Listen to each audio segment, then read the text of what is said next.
નમસ્કાર, આપની હારી રહ્યા છો અડીખમ ગુજરાત. આપની સાથે હું છું રાકેશ પંડ્યા.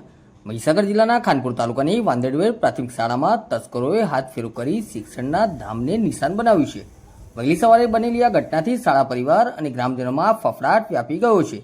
તસ્કરોએ શાળાના રૂમનું તાળું તોડીને ચોરીને અંજામ આપ્યો હતો. પ્રાપ્ત માહિતી અનુસાર ગેસની બોટલ, 32 ઇંચની LED ટીવી, 1, 2 અને 10 કિલોના વજનિયા સહિત શેતરંજની ચોરી થઈ છે. શાળાના આચાર્યએ આ ઘટનાની જાણ થતાં તેઓ તાત્કાલિક શાળા ખાતે પહોંચ્યા હતા. તેમણે આ બાબતની જાણ સરપંચ અને બાકોર પોલીસ સ્ટેશને કરી હતી.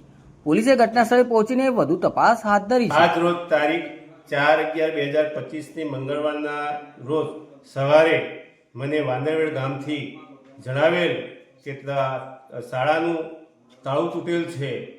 તો હું તાત્કાલિક નિશાળા આવ્યો તો તપાસ કરતાં મને ખબર પડી કે તાળું બહાર પડેલું, કટોળે કાપેલું હતું. પછી પોલીસ સ્ટેશને તાત્કાલિક જાણ કરી, સરપંચશ્રીને જાણ કરી, સરપંચ પણ આવી ગયા. પોલીસ સ્ટેશને જાણ કરી કે તમે શું શું ખોવાયું એ અરજી આપી જાઓ. તો મેં પણ અરજી પણ લખી અને ગેસ બોટલ એક ગયેલ છે, શેતરંજી ગયેલ છે, LED 32 ઇંચનું હતું 18,500 એ પણ ખોવાયેલ છે, થોડા લોખંડના વજનિયા હતા એ ખોવાયેલ છે. તે મુજબ મેં અરજી આવેલ છે. શાળાના આચાર્ય શ્રી હું પટેલિયા રમેશભાઈ ધુળાભાઈ